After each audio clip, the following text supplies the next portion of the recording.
as opposed to urban goblin. So we're going to be like doing goblins in the countryside as opposed to in the city.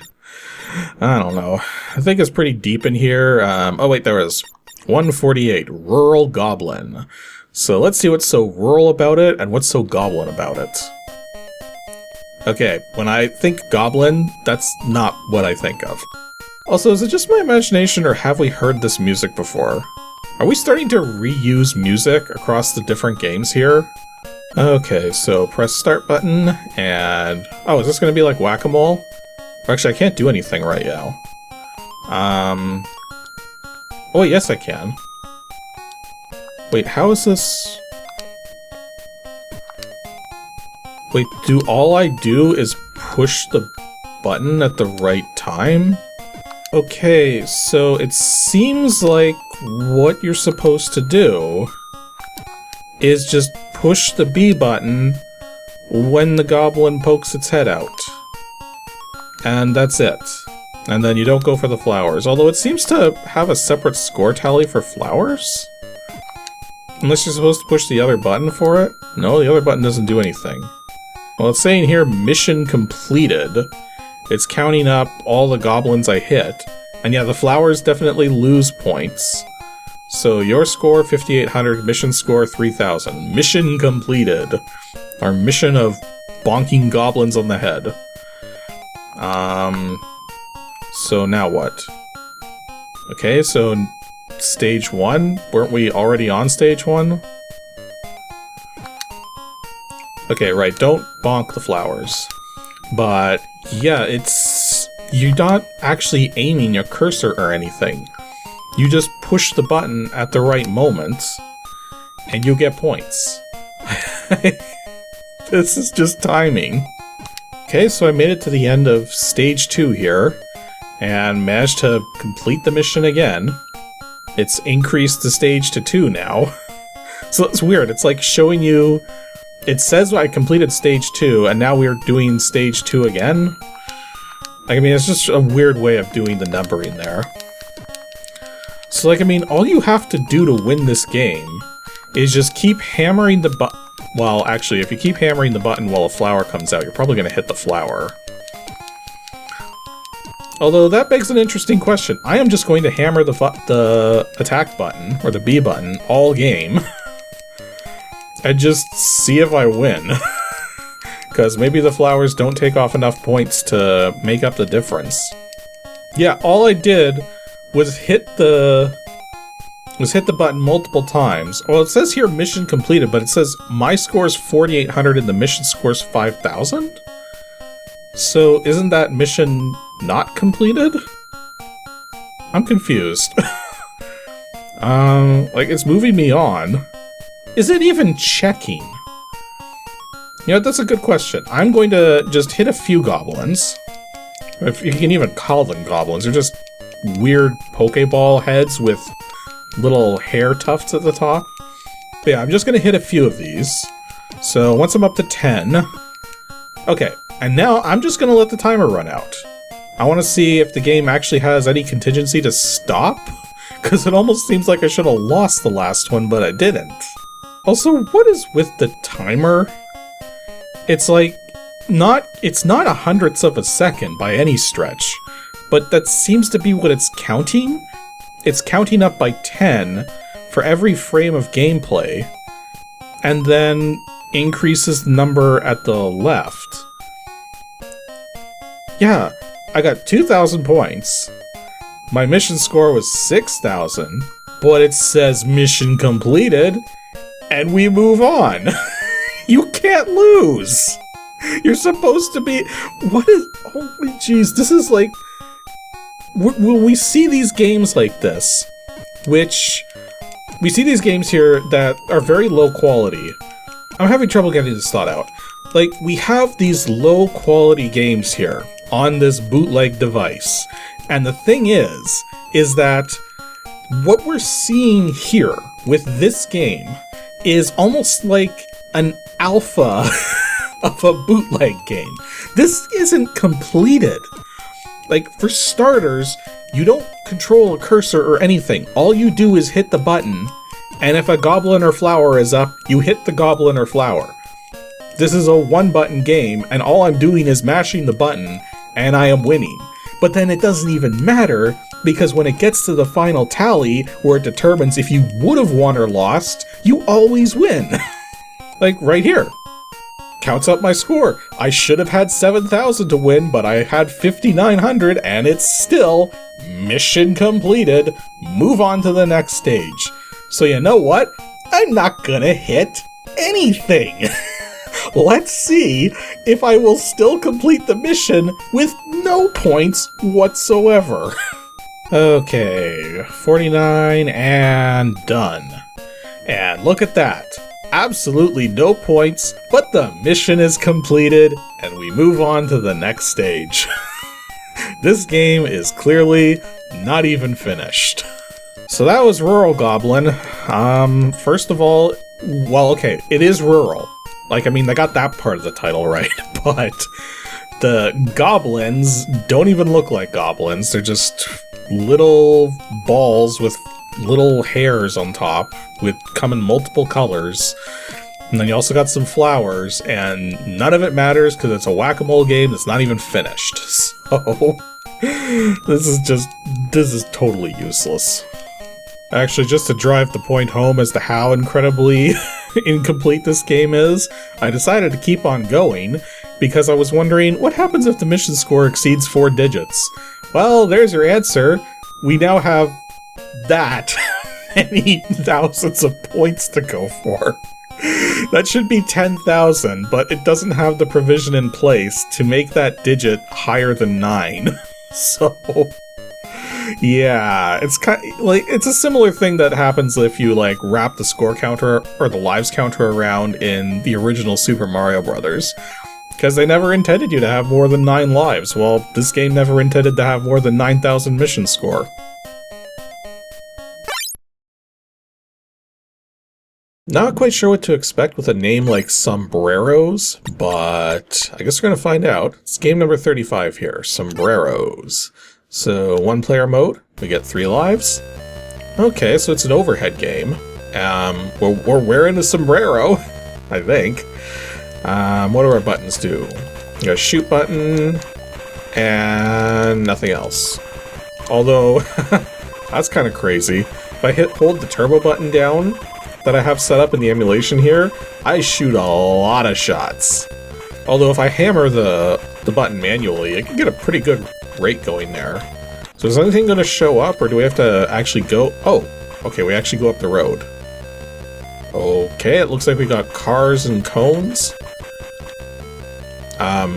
Cone just sort of disappeared on me. Don't know what that's about.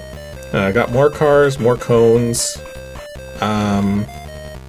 Wait. If I touch the cone just disappears. And if I touch the car just disappears. Wait, am I playing like an actual guy like walking across the road? Or am I playing like some kind of superhuman who just walks into anything and they just explode? And not so much explode, like what is that? Yeah, it like turns into some kind of weird thing when it goes down. Okay, we got a guy over here. I am not allowed to actually leave the road. This game, Sombreros here, maybe it should have been called jaywalking, because we're a guy walking on the road, but we're not allowed to leave the road. Okay, so can I shoot this guy over here at least? Okay, I can shoot them. I still have no idea what that thing is that's turning into. It's like some kind of yellow thing. It's got like letters at the bottom, maybe? And it looks like we're crossing a river now. Oh, I just realized I'm getting points when I shoot the guys that are across the thing there. Maybe I get points for shooting the vehicles too, but then you can just walk into them and they go away anyways, so it's like, it doesn't even matter. Well, so far, nothing too much interesting going on. There's like different colors to some of the guys and some of the cars, but... Oh, that's kind of annoying. If I'm all the way up against the wall, but moving up or down, it won't actually let me turn to face the wall. Like, I'm pushing right, and I won't turn right. I have to go left first and then go right. That's annoying. I mean, at this point, I think I'm just gonna just walk forward. I mean, there's also the possibility that I have my cheats enabled for the Action 52 cart. Let me just double check that. No, my cheats are all disabled. So I have no idea why I can't seem to take damage from anything.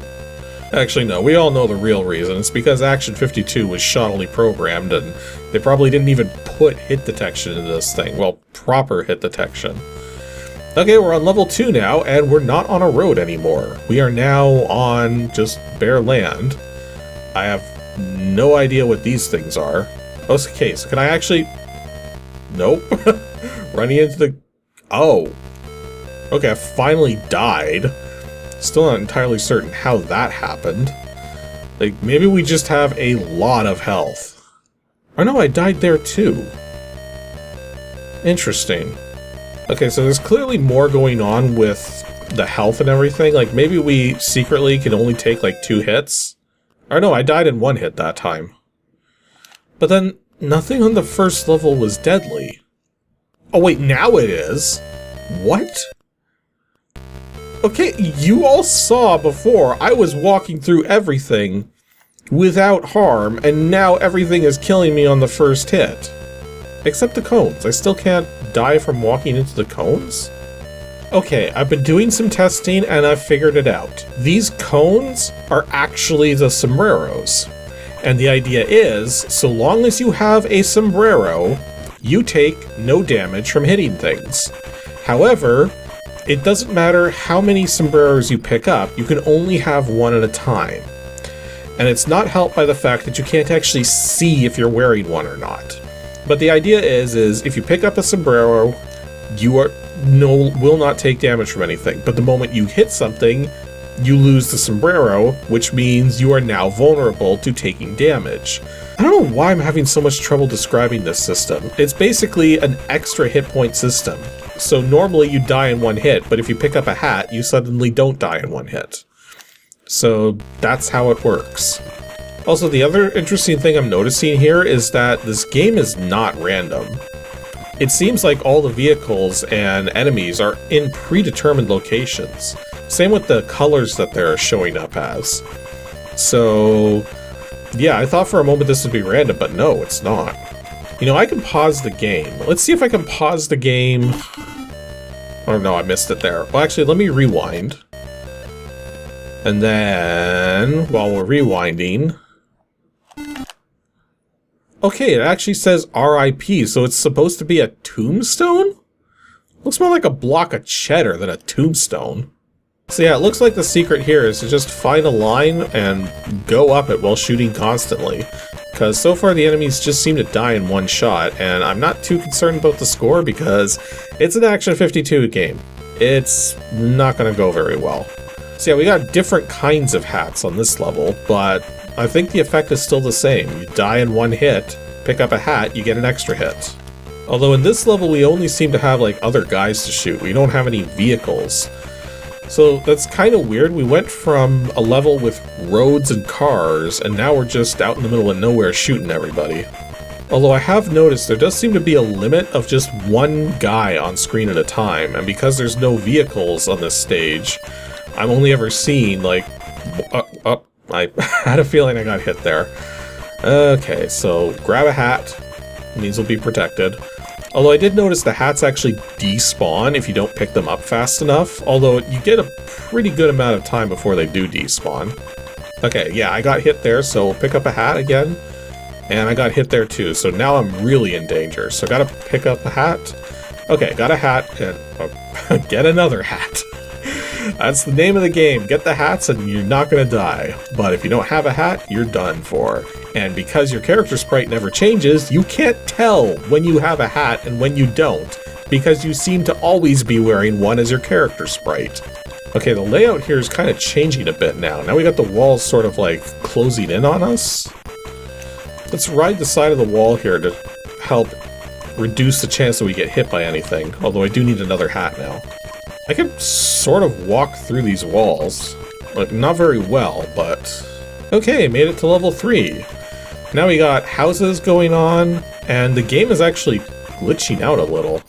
Also, we got 2 kinds of hats now in the level. I mean, I don't think that's going to really make much of a difference, but... Oh wait, the houses are gone now, and now we got rivers at the sides. So like walking down a little land bar here with the water on both edges. And now we got the roads again. Or, we have the roads for a moment. What was that about? It's like a road bridge that was led into with no roads. Oh, we can actually have 2 enemies on the screen now. And now we have another road bridge at the side. And now we have cars driving down this, like, half asphalt, half not path. What is with this level design?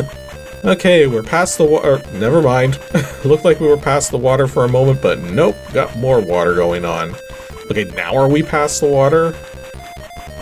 Maybe? Got some bushes going on. And now we got some of these walls again. Got some houses, and now we got... Okay, level 4.